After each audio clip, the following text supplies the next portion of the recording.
Bonjour les amis, bonjour YouTube et bonjour chers internautes et bienvenue au Manga Café, en tout cas Manga Family Store pour le retour, encore, oui, l'indécence, le Manga Café News, votre émission d'actualité préférée sur internet, souvent décriée, souvent copiée, mais surtout ça vous a beaucoup manqué, et à moi aussi, et ça tombe bien. Parce qu'on revient. Oui. Qui dit revient, qui dit retour, qui dit nouvelle formule, je ne veux pas plus... Hein, quoi? Non, il n'y a plus de sommaire, on n'a pas le temps, j'ai pas que ça à foutre, moi. Allez, on y va, c'est parti. Nuées Exorcistes. Vous connaissez le manga? Pas encore, c'est normal, c'est incroyable, c'est trop bien. On est sur une sorte de nouveau petit mélange entre Shaman King et Dick Grayman. Ça arrive en France, c'est disponible déjà en scan, puisque c'est un manga de la Shueisha qui est disponible sur le Shonen Jump. Potentiellement le futur remplaçant de Jujutsu Kaisen. Potentiellement, allez savoir. Mais en tout cas, Nuées Exorcistes arrive enfin en France, aux éditions Crunchyroll. Bon, je sais pas quoi en penser, mais bon, ça arrive chez Crunchyroll. On verra la qualité d'édition. Le manga, lui, est prévu pour le 26 février 2025 chez Crunchyroll au prix de 7,29€. Ouais, c'est ça, 7,29€. Bon, bah, ça pique un peu, hein. Vous vous rappelez à l'époque où les mangas, ça coûtait 5 balles? C'est vieux, hein. Il y a 20 ans.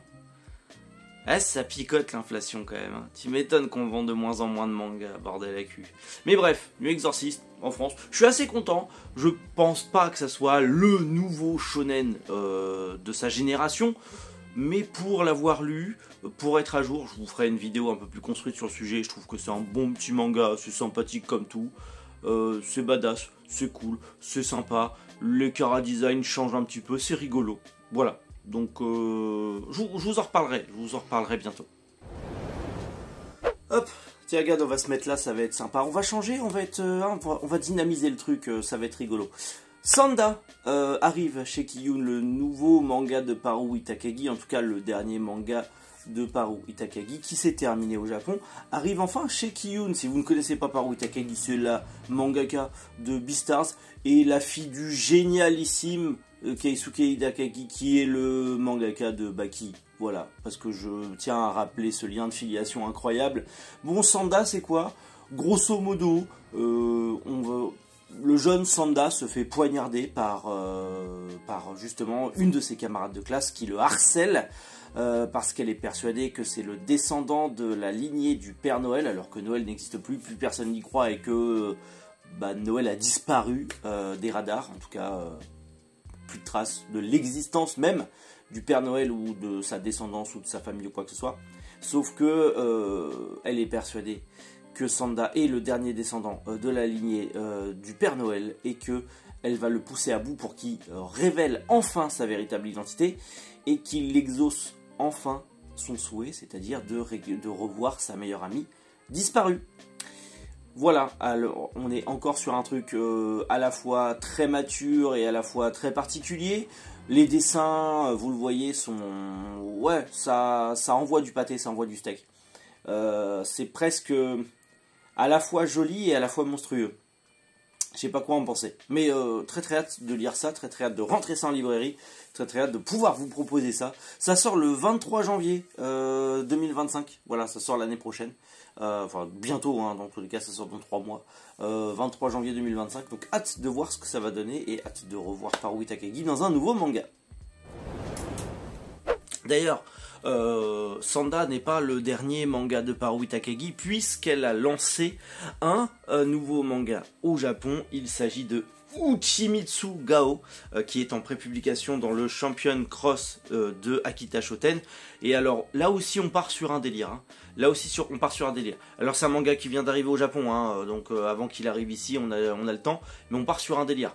On va suivre une jeune fille, femme au foyer, qui un jour, en faisant sa petite affaire avec son mari et en jouant à la bête à dodo, se voit en fait un fantôme dans leur chambre, ce qui lui procure une excitation encore plus intense. Et après, bah en fait, le fantôme va servir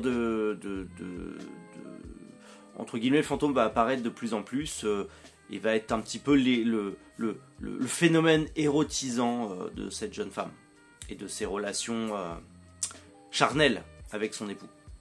Ah, je vous avais dit, on part sur un truc chelou. On part sur un truc chelou. Je sais pas où elle va chercher tout ça, mais elle y va. Hein, bon, après Beastars, fallait faire encore plus hard. Alors, on n'est pas sur du hentai ou quoi que ce soit, hein, on reste sur un seinen un peu horrifique, classifié seinen sexuel horrifique. On n'est pas sur du hentai, on n'est pas sur du ecchi, on est sur quelque chose d'assez classique. Mais encore une fois, c'est pareil. On n'est plus avec des animaux anthropomorphisés, on est avec des humains, et son dessin est tellement particulier que les humains sont limite plus monstrueux que les animaux dans Beastars. Je monte là-bas parce que Beastars il est là-bas, cassez pas les couilles. Mais voilà. À voir ce que ça va donner. One Piece est en pause, en tout cas l'animé. Et on va avoir le remake de l'île des hommes poissons. Et dis donc, comme les choses sont si bien faites, les éditions Glénat vont sortir le coffret de l'île des hommes poissons en manga pour One Piece. Oui, le 6 novembre ça sort. Voilà, on aura le coffret de l'intégrale de l'arc de l'île des hommes poissons, un arc dont tout le monde s'en fout, au prix de 64,80 € le 6 novembre. Donc là, dans la semaine prochaine, vous aurez le coffret. Petit à petit, ça avance. Hein. Ah, je vous garantis, le coffret de Dressrosa, il va être incroyable. Bah alors celui-là... Mais au moins, il a le mérite de sortir. En même temps que le remake de l'animé de l'île des hommes poissons. Bien joué, Glénat. Bien joué. Après l'augmentation des tarifs, Kana annonce encore une nouvelle salve d'arrêt de commercialisation. Oui, ça y est, Kana nous sort beaucoup d'autres titres qui, dans tous les cas, n'étaient plus disponibles sur les étalages. Hein. Les titres n'étaient même plus disponibles en librairie. T'allais dans n'importe quelle librairie ou grande surface ou revendeur de livres. Tu n'avais plus ces titres-là en rayon, à part peut-être 2-3 qui se battaient en duel. Mais beaucoup de séries qui sont soit des séries courtes, soit des séries finies, soit des séries entre guillemets abandonnées par l'éditeur, sont en arrêt de commercialisation, notamment Memesis, qui est un bon manga malgré tout.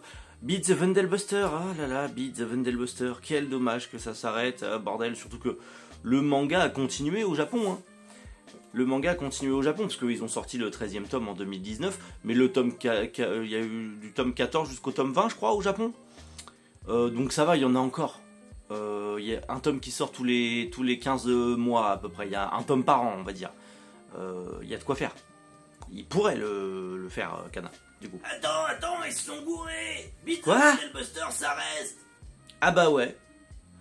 Une erreur en interne. Quelques jours après que les fans ont hurlé, hein, moi le premier, sur les réseaux sociaux, finalement c'était une erreur en interne et Beat the Vendelbuster reste. Alors c'est très bien, hein. Mais il faudrait peut-être le reprendre du coup. Ça revient fin 2025. Je crois que là, en fait, le contrat s'est arrêté et là, ils ont un an pour renégocier le contrat parce qu'ils sont en mode « Attends, les gens, ils demandent quand même cette série. Faudrait peut-être pas les décevoir. Puis il faudrait peut-être pas passer à côté d'un petit billet. » Sachant que la communauté Beat the Vendelbuster, elle est toute petite. Hein. C'est un manga niche. Hein. C'est pas le gros du public qui va acheter. Mais cool. Cool que ça continue. Ça serait bien que ça continue. Je vous encourage à voir l'animé si vous le trouvez quelque part. Il est très bien.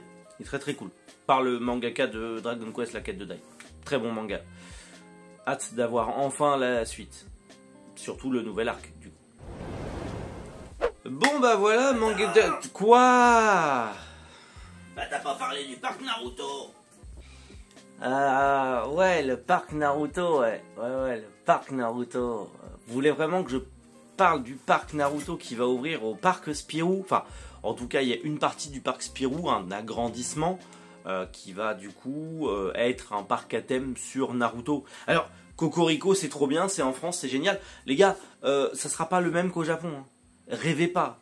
Vous aurez pas une reproduction presque grandeur nature de Konoha avec des statues, des machins, des lieux emblématiques, autant ça sera très bien, autant ça sera 3 mecs dans des costumes bas de gamme avec des décors en carton-pâte et des attractions en VR et puis ça sera barre. Ce qui, bon, allez, ça sera cool pour si t'es vraiment fan. Mais là, bon, c'est prévu pour 2026, ça fait 4 ans qu'ils bossent déjà sur le projet, il y a encore à peu près 2 ans. Faut voir les plans de construction, faut voir pas mal de choses, faut voir ce qui... Parce que là, s'ils commencent les travaux maintenant, 2 ans pour monter un parc entier, entre les décors, entre tout, ça me semble juste. Sauf si c'est à la va-vite. Et que c'est un truc éphémère qui durera 1 an ou 2 et qui finira. Je sais pas. On n'en sait pas plus. Il y aura un parc Naruto en France. C'est très cool. En soi, c'est très cool. Je suis pas un grand fan de Naruto. Un jour, je vous l'ai promis, je le relirai en entier pour vous donner un avis après des années de ma dernière lecture. Mais ouais, ok. Il y a un parc Naruto qui ouvre au parc Spirou. Ça fera 2 héros à houppette dans le même parc. À voir. Bon, après... Moi, personnellement, je suis pas convaincu. Il y a un parc Naruto pot de fin. Une extension du parc Spirou dédié à Naruto qui ouvre en France. C'est pas un parc Naruto qui ouvre en France. Voilà, voilà. Bah tiens, on va encore changer de... Ouh, t'as vu, ça bouge, hein, c'est trop bien. Voilà, petit manga café news terminé cette fois-ci. J'espère que ça vous a plu. En tous les cas, je pense, j'essaierai d'en faire un par semaine. Parfois, je ferai un vlog magasin. Parfois, je ferai autre chose.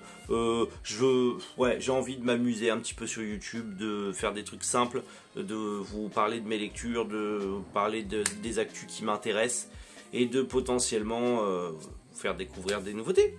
Voilà. Bon. Affaire à suivre, vous aurez la fameuse vidéo de l'année sur les coffrets de fin d'année.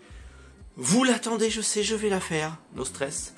Il y aura d'autres news assez intéressantes.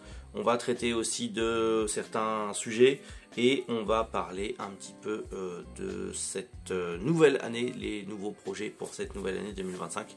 Peut-être que je vous ferai aussi la vidéo Mangatech, ma Mangatech à moi perso, après tant d'années que je ne l'ai pas fait.